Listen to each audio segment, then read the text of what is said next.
Hey everybody, Sean from Bike Tailor again. We're doing another build video today. This one's, again, it's just going to be a partial build. A customer had a bike, bought a bike online, got it sent to me, and I'm just going to go from unboxing to building. Usually these bikes come like 60-70% assembled anyway, so it's kind of just putting a few bits together and then just checking that everything is working how it should, you know, so making sure that the brakes are all fine and adjusted well, derailleur's adjusted well, check the cranks are seated properly, centered, all of that stuff. So it's a lot of just checking over. But yeah, let's turn the camera around and look at what we're building. So we've got a Argon18, the model, it's the gravel bike, I think, from memory, what is it, dark matter or something like that? Anyway, we'll pull it out and find out exactly what model it is. But yeah, just to give you an idea of how they come packed. The only thing I pulled out was those couple boxes which were just sitting in the back there. But yeah, it packed pretty well. Sandwiching the rear wheel in there, and then the front end. So they've got this, let's see what's going on. Yep, which is kind of just adding a little bit of extra stability at the top, and then you're pretty standard from there. So I'll pull this out and then have a look from there. So right off the bat, we can see we're gonna have to install derailleur, chain, obviously saddle and seat post. It looks like stem is installed just under here. So headset's kind of all done. There's the bars, we'll have to obviously put that on. Can see we've got one loose hydro line, I guess that is. Definitely, because it's SRAM access, so it's only hydro lines and wireless shifting. Yeah, and then kind of standard in terms of how they've attached it all to the bike. So yeah, I'll pull the seat post out so we can get this up off the ground, and then pull all the packaging off and go from there. So a neat little feature on this seat post, they've got 25, minus 25 or minus 15, depending on which way you put this clamp. So if you want to be further back or forward, flip it around, and that's a clever little system. I'd prefer if it was 0 and maybe minus 20 or something, but if it was my bike, but should be able to get a pretty good fit with that. Clamp's reasonably wide, so should be able to get the saddle forward if that's what this customer wants.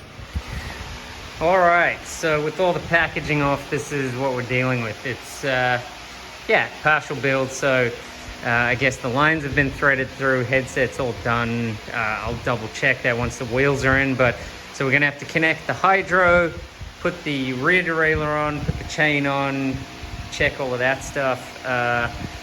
While the derailleur is not on, we'll check that the hanger is straight coming out of the box. We've got the bars are just off, so we'll just throw them on. It's just a normal stem, so that's easy enough. So throw the bars on, yeah, we'll go from there. All right, so even though the hydro lines are through, I'm gonna have to pull it apart because this is the front, this is the front line. And if we look underneath here, can you see? So you can see that's the front line, it's coming out on that side. I mean, I could just run it around and crisscross these two, but it's just better if I pull it out, run the rear on the other side of the fork in the front so that we're not getting crisscrossing. So I'll do that now, pull it out, reroute them the correct way so that the front brake is on the right, which is how we ride it here in Australia. So I'll do that, and then just while I'm at it, just check that headset bearings, everything have been greased and it's all in the right place anyway, so it's better to do it that way. So I'll do that now and then come back. Started pouring with rain, yes, it's pretty loud, but yeah, just having a look. There is some grease on this, but it's very dry, like not much coming off. So being a gravel bike, I'm definitely going to put a lot more grease on this bottom one, and then put it up in the seat underneath and through there as well. So it has been greased, but I think for a gravel bike, where it's going to be difficult to service the bearings, I'll put as much as I can on now to help preserve the bearings. All right, so yeah, we've managed to flip the cables around so that the front is now coming out that way and the rear is coming out that way. We've put more grease on the bearing and the bearing seat and in the head tube, and the same on the top. So I'm more satisfied now she can go and do some you know, proper gravel without worrying too much about the bearings getting wrecked. So yeah, so that's on. So now then I'm confident with that, we'll bolt that brake caliper on, then we can connect the hydro lines and sort of just go with the rest of the stuff from there. So let me do that now. So one sec. So always important, yeah, just to check everything, because you assume it's all, you know, been done properly.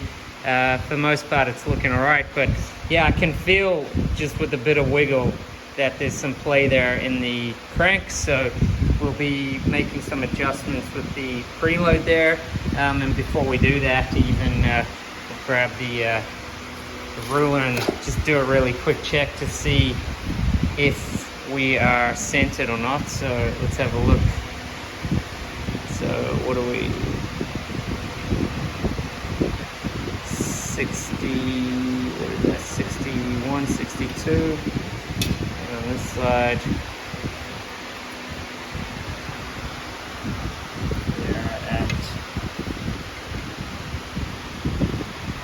see, we're not. That's 64. So right now the whole crankset is sitting about 2 millimeters this way, 2 millimeters further this way. So might be worth checking and seeing what the spacing is going on over there, and on that side would want to take 2 millimeters out of this side and putting it that way to get it more central. So I'll have a look at that a little bit later. I'm going to try to get a few other things done first, and then we'll come back to that, but worth checking. So after adjusting the preload, it's brought it to about 64 and 63, so that's pretty bloody close. So that's good, and now that's adjusted well. I pulled out the wheel, checked that this was tight, which it was, checked that the lock ring for that was tight, which it was, checked that the hanger was on there nice and tight, so I just tightened that up slightly. This bike also comes with this nifty little, if I can get it out now, this little guy, so for front and rear, and that just presses in. So just grease that up a little bit, and then we'll press that in. If I can do it one-handed, gotta find it. That just sits there like that. Now I'll check the hanger. All right, so now we're going to just check that the hanger is aligned properly. Definitely not going to be a job I can do with one hand, but effectively you put the gauge to the rim so that it's just touching in one spot, and then if you come around and it's aligned properly, it should be at the same distance at every point. I've had some bikes come in, not brand new, but other bikes where they've had crashes, and you know, it'll be touching down over here somewhere, and you'll come around to the top and the gauge is like, you know, the gauge is sitting miles out here, something like. So then you literally just take the whole hanger tool and bend it back until you get some even distance all the way around. So the beauty of this Abbey Tools one is the fact that it swivels, so when you're doing your alignment checks, you can come here, come all the way around to here, obviously no problem. With the Park Tools one, you get stuck, so you got to go back now. This one you can obviously get around and you can keep checking, get to here, swing it around, keep checking, and go all the way around without any obstruction. So you can really just check it really nice and accurately. It's just a really solid tool as well. There's literally no play in it. So as expensive as it is, it's one of the best tools I have in my collection, and wouldn't hesitate to buy another one if I ever lost this or something like that. So yeah, I'm not sponsored, but highly recommend these guys, Abbey Tools. Hydro line's connected. I always try on a brand new build to leave a little bit of extra line, so not knowing if the bike's going to go up or down and maybe change lever position or a few things, I've definitely left a little bit of extra line so that we can make adjustments going forward. I think at the moment the bike's set up pretty high because this can be replaced with a much lower piece, so we've got quite a lot of stack there at the moment. So I'll leave that for now. That's connected up. So the next thing will be to throw the wheels in and check that the headset's good, check the brakes, and then it's just the drivetrain. I've thrown the chain on, checked before we did that. I just checked that this was all aligned right. So there's that little tick mark inside the plate. Actually, hold on. You can't see when we're in the bag. Let's go down. There, you can see it now. So that little tick mark in there. So you want your teeth just being right in there from a height point of view. And then when you put it into the big ring, one sec, you're looking to see that this little tick mark over here, and on the rival one it's that line over there running in the plate. So you want that to be in line with the chainring, so that's all looking good. So front derailleur is adjusted right, and check that it's all tight. And then through the chain on, start to check the limits. So shift into the easiest gear, have a look down here, make sure there's a small amount of gap at the ledge, and then do the same thing for the high limit. Check the B tension. So again, you put it in the small chainring and the biggest cog, or the easiest gear, and you check that gap over there between the jockey wheel and the teeth using, using one of these tools that comes with a lot of the SRAM ones. So I've just got, this one's quite good. It's got all the different versions with Explore and the Road and all of that, and your different gaps that you need. So so you do all of that, and then we're happy the drivetrain's good. So brakes I did just before that as well, so just made sure the calipers and all of that was centered. So all that's left now, I've done the headset just before as well, so just check that it was tight and straight. So now we'll just throw the bar tape on and take it for a test ride.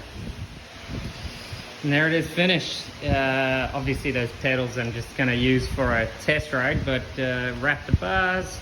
It's got this pretty rubbery kind of bar tape, which probably will be quite nice in more wet and gravelly kind of conditions. But yeah, it's sort of what it looks like. Pretty slick. That's where your cables go in, or your hydro lines go in through the headset there. Pretty wide clearance, quite a few mounting points for accessories, I guess, if you're going gravel bike packing and stuff, you know, top tube. Got a few mounts over there as well. But the bike looks pretty good. I'll take it for a test, make sure everything's running well, and get some pictures. Once again, thanks for coming along.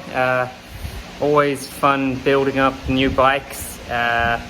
These SRAM group sets are pretty easy to work with as well, so they make the build pretty quick and easy. And yeah, and turns it into a lovely bike for gravel. Pretty wide gear range there. Paint looks pretty nice as well, so yeah, I'm excited for the customer. Yeah, I'll get some pictures and see you next time.